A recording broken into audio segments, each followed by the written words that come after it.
ఉత్తర ఈశాన్య వాయువ్య భారతావనిలో భారీ వర్షాలు కురుస్తున్నాయి. అనేక చోట్ల వరద పరిస్థితులు కనిపిస్తున్నాయి. వందల గ్రామాలు ఇంకా నీటిలోనే తేలుతున్నాయి. లక్షల మంది జనం పునరావాస శిబిరాలకు వెళ్లిపోయారు. అటు ఢిల్లీలోనూ కుండపోత వర్షం కురుస్తోంది.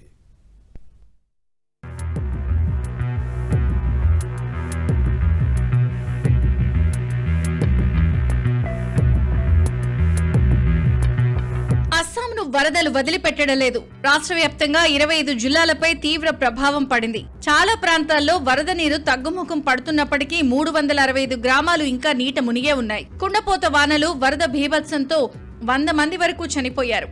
సుమారు 122,000 మంది ప్రజలు తీవ్ర ఇబ్బందులు ఎదుర్కొంటుండగా 15,000కు పైగా ఎకరాల్లో పంట భూమి దెబ్బతింది.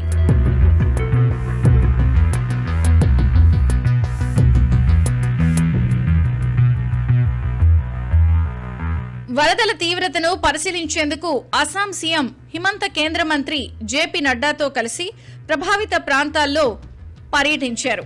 మరోవైపు పొరుగు రాష్ట్రాలైన మేఘాలయ, అరుణాచల్ ప్రదేశ్లో రాబోయే రోజుల్లోనూ భారీ వర్షాలు కురిసే అవకాశం ఉందని ఐఎండీ హెచ్చరించింది. దాంతో అస్సాంలో మళ్లీ వరద ముప్పు పెరిగే అవకాశం ఉందని జనం ఆందోళన చెందుతున్నారు.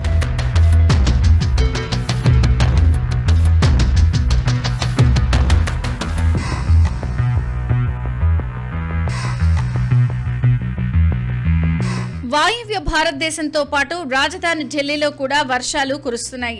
జమ్మూ కశ్మీర్, లద్దాఖ్, హిమాచల్ ప్రదేశ్లో వానలు కొనసాగుతున్నాయి. ఉత్తరాఖండ్లో ఈ నెల 12 వరకు వర్షాలు పడతాయని వాతావరణ శాఖ ప్రకటించింది. జనం సాధ్యమైనంత వరకు ఇళ్లకే పరిమితం కావాలని హెచ్చరించింది. హిమాచల్లోని చంబా జిల్లాలో కొండచర్యలు విరిగిపడి పదుల సంఖ్యలో వాహనాలు, ఇళ్లు, మట్టి, బురద, రాళ్ల కింద కూరుకుపోయాయి. అయితే ప్రాణ నష్టం సంభవించలేదు. ఉత్తరాఖండ్లో కుండపోతతో చార్ధామ్ యాత్రను 2 రోజులు నిలిపివేశారు. యాత్ర మార్గంలో పలుచోట్ల రోడ్లు దెబ్బతిన్నట్లు అధికారులు తెలిపారు. ఢిల్లీలో భారీ వర్షాలతో పలు ప్రాంతాల్లో వరద నిలిచిపోవడంతో ట్రాఫిక్ అంతరాయం ఏర్పడింది. వాతావరణం పూర్తిగా చల్లబడిపోయింది. ఈ సీజన్లో అత్యధికంగా వర్షం కురిసింది అని ఐఎండీ తెలిపింది.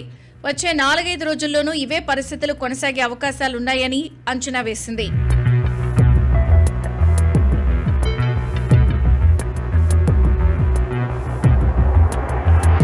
ఉత్తరప్రదేశ్లో భారీ వర్షాలతో ఘోర విషాదం చోటు చేసుకుంది.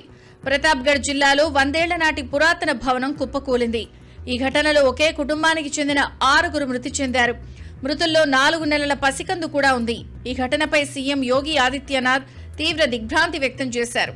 గత కొన్ని రోజులుగా యూపీలో భారీ వర్షాలు కురుస్తున్నాయి. లక్నో, మథుర, కాన్పూర్, ప్రయాగ్రాజ్, నోయిడాలో జనజీవనం స్తంభించింది.